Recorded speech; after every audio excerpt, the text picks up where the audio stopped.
ونصلی علی رسول الکریم اما بعد۔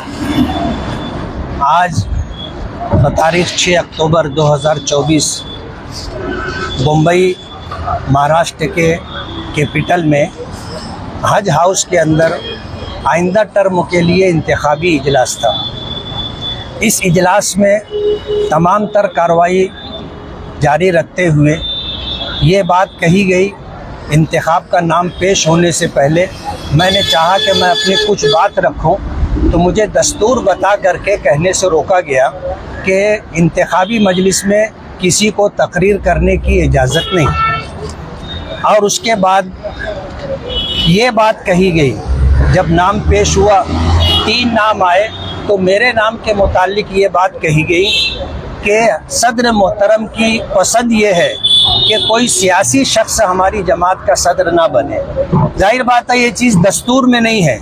دستور نے اس بات کی اجازت دی ہے کہ تمام اراکین جو جمعیت علماء سے تعلق رکھتے ہیں وہ کسی بھی سیاسی جماعت سے تعلق رکھ سکتے ہیں، شرط یہ ہے کہ وہ فرقہ پرست نہ ہو۔ آج اس وقت مولانا حلیم اللہ صاحب کی جو ہے صدارت کا اعلان کیا گیا ہے۔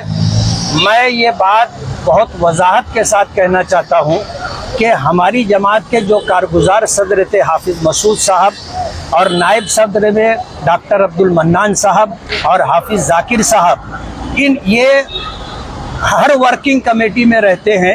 ورکنگ کمیٹی میں ہم بھی آئے، اور ماضی کے اندر لاک ڈاؤن کے موقع پر، نوٹ بندی کے موقع پر ایک بہت بڑی رقم مولانا حلیم اللہ صاحب کو دی گئی تھی، اور وہ رقم اب تک مکمل واپس نہیں آئی۔ اور مولانا حلیم اللہ صاحب نے دفتر سے ایک بہت بڑی رقم، جو تقریباً 2.25 کروڑ روپے یا لگ بھگ اس کے کچھ کم زیادہ تھی، وہ رقم تمام لوگوں کی لا علمی میں لے کر کے گئے، اور جن لوگوں کو اطلاع دی تو یہ کہہ کر کے اطلاع دی کہ میں ایک کام کر رہا ہوں، کام ہو جانے کے بعد میں اس کی اطلاع دوں گا، اور دفتر سے بہت بڑی رقم لے کر کے چلے گئے، اور کسی کو انہوں نے اطلاع دی نہیں دی پتہ نہیں۔ ہم مجلس عاملہ کے رکن ہیں، ہمیں بھی اس کا پتہ نہیں، اور جب ہم نے ادھر ادھر سے بات سنی تو ہم نے اس بات کا تقاضا کیا کہ وہ حساب و کتاب سامنے آنا چاہیے، جمعیت کی رقم جمعیت میں واپس آنا چاہیے۔ لیکن جو باتیں کہی گئی ہیں انتشار نہ ہو، اس لیے وہ بات میں نہیں کہنا چاہتا۔